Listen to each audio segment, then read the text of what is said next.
നമസ്കാരം. Voice of മാന്നാർജിയിലേക്ക് സ്വാഗതം. ഇന്ന് വളരെ പ്രധാനപ്പെട്ട ഒരു വിഷയമാണ് നിങ്ങളോട് ഞാൻ സംവദിക്കുന്നത്. എവിടോട്ട് തിരിഞ്ഞാലും ഇപ്പോൾ ഈ ശബ്ദമേ കേൾക്കാനുള്ളൂ. ചുമ മനുഷ്യനെ മുഴുവൻ വ്യാപിച്ചിരിക്കുന്ന ഒരു രോഗമാണ് ഇപ്പോഴത്തെ ചുമയും പനിയും. വിട്ടുമാറാൻ പ്രയാസമുള്ള പല പേരുകൾ കൊടുത്ത് ആധുനിക വൈദ്യശാസ്ത്രം അതിനെ കാറ്റഗറൈസ് ചെയ്തിട്ടുണ്ട്. അത് വിട്ടേക്കും, അത് നമ്മൾ ചിന്തിക്കേണ്ട കാര്യമില്ല. ഈ പനി നിസ്സാരമായ ചില സ്വന്തം പ്രയോഗങ്ങളുമുണ്ട്.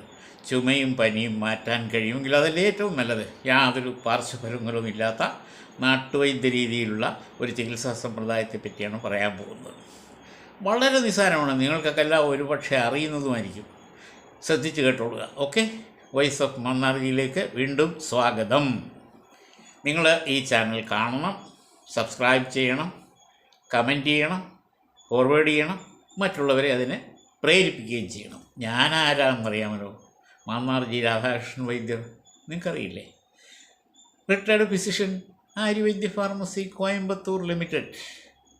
എൻ്റെ നമ്പരോ 9447352982. മനസ്സിലായല്ലോ. അപ്പോൾ ഇനി കാര്യത്തിൽ കിടക്കാം. നമ്മുടെ ചുക്ക്, കുരുമുളക്, തിപ്പലി, കൃഷ്ണത്തുളസിയില, ആടലോടകത്തിൻ്റെ ഇലയോ വേരോ.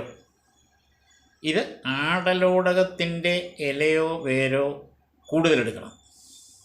അതൊക്കെ നിങ്ങൾക്ക് കണക്കിന് വിട്ടിരിക്കുന്നു അസുഖത്തിൻ്റെ ഇതനുസരിച്ചിട്ട്.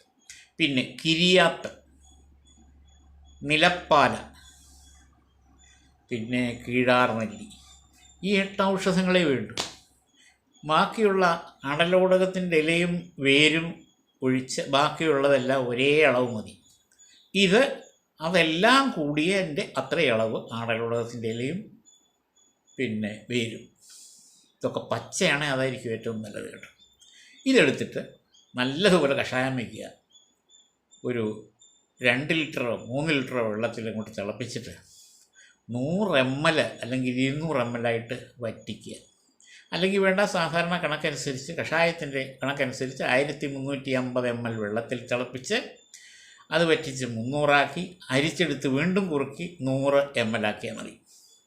അത് അരിച്ചെടുക്കുക. എന്നിട്ട് കഷായ വിധി പ്രകാരം അത് വീണ്ടും വറ്റിച്ച് 100 ml ആക്കുക. ഈ 100 ml എടുത്തിട്ട് അരിച്ചെടുത്ത് ഒരു ഗ്ലാസ്സിലാക്കിയതിൻ്റെ പകുതി, അപ്പോൾ 50 ml. നല്ല ശുദ്ധമായ കരിപ്പെട്ടി അല്ലെങ്കിൽ കാവടിച്ചിന്ത് എന്ന് പാലക്കാട് പ്രദേശത്ത് അറിയപ്പെടുന്ന പൊടിച്ച ശുദ്ധമായ ശർക്കര, ഇത് ചേർത്ത് ദിവസവും വെറും വയറ്റിൽ രാവിലെയും വൈകിട്ടും ഒരു 6 മണി രാവിലെ 6 മണി വൈകിട്ട് എന്നങ്ങോട്ട് നിശ്ചയിക്കുക. അങ്ങനെ അത് കഴിച്ചാൽ കൃത്യം ഒരാഴ്ച കൊണ്ട് നിങ്ങളുടെ ചുമയും പോകും, പനിയും പോകും, കഫത്തിൻ്റെ ശല്യവും പോകും, എല്ലാം പോകും. സുഖമായ ശോധനയും ഉണ്ടാകും. ശോധന കുറവുണ്ടെങ്കിൽ ഒരല്പം ആവണക്കെണ്ണ, ശുദ്ധമായ ആവണക്കെണ്ണ കൂടെ അതിൽ ചേർത്തോളൂ. ഓക്കെ, മനസ്സിലായല്ലോ. ഇനി ധൈര്യമായിട്ട് ഉണ്ടായിക്കോളൂ, ഇനി ധൈര്യമായിട്ട് കഴിച്ചോളൂ. പഥ്യമുണ്ട് കേട്ടോ. ഇറച്ചി, മീൻ, മുട്ട ഇതൊന്നും തിന്നരുത്. മദ്യം അതുപോലുള്ള ലഹരി സാധനങ്ങൾ ഉപയോഗിക്കരുത്. പുക വലിക്കരുത്, വെറ്റില മുറുക്കരുത്, പകൽ ഉറങ്ങരുത്, രാത്രി ഉറങ്ങാതിരിക്കരുത്. എരിവ്, പുളി, എണ്ണയിൽ വറുത്ത സാധനങ്ങൾ ഇതൊക്കെ അവോയ്ഡ് ചെയ്യണം. കഞ്ഞി കഴിക്കുക നിവൃത്തിയുണ്ടെങ്കിൽ. വല്ല ചാമയോ തിനയോ കുതിരവാലിയോ വരകോ ഒക്കെ ഇട്ടിട്ട് കഞ്ഞി വെച്ച് രാവിലെയും രാത്രി അത് കഴിക്കുക. ഉച്ചയ്ക്ക് ചെറിയ തോതിൽ ചോറ് കഴിക്കുക. ഇങ്ങനൊരു ജീവിത രീതി അങ്ങോട്ട് കൊണ്ടുപോകുന്നുണ്ടെങ്കിലുണ്ടല്ലോ, അത് എവിടെ പോയെന്നറിയില്ല. ചുമയും പനി ആ രീതിയിൽ നിങ്ങൾക്ക് സുഖം കിട്ടും. ഒരു പ്രയാസമില്ലല്ലോ. ഈ പറഞ്ഞ കാര്യങ്ങളൊന്നും നമ്മുടെ ശരീരത്തിന് വേണ്ടി ദോഷമൊന്നും ചെയ്യുന്നതല്ല. ഉണ്ടാക്കി നോക്കിക്കോ, കഴിച്ചോളൂ. ഓക്കെ, അപ്പോൾ വീണ്ടും കാണാം. നമസ്കാരം. ഞാൻ Mannarji Radhakrishnan Vaidyar, Palakkad, retired physician, Aryavaidya pharmacy, Coimbatore limited. എൻ്റെ ഫോൺ നമ്പർ ഞാൻ ആദ്യം പറഞ്ഞു, ഒന്നുകൂടെ പറയാം. 9447352982. നിങ്ങൾ ഈ ചാനൽ കാണണം, അത് സബ്സ്ക്രൈബ് ചെയ്യണം, കമൻറ്റ് ചെയ്യണം, ഫോർവേഡ് ചെയ്യണം, ഇൻബോക്സിൽ മറ്റുള്ളവർക്ക് അയച്ചു കൊടുക്കുകയും വേണം. ഓക്കെ, നമസ്തേ. വീണ്ടും കാണാം. ഇനി മറ്റൊരു വിഷയമായിട്ട്.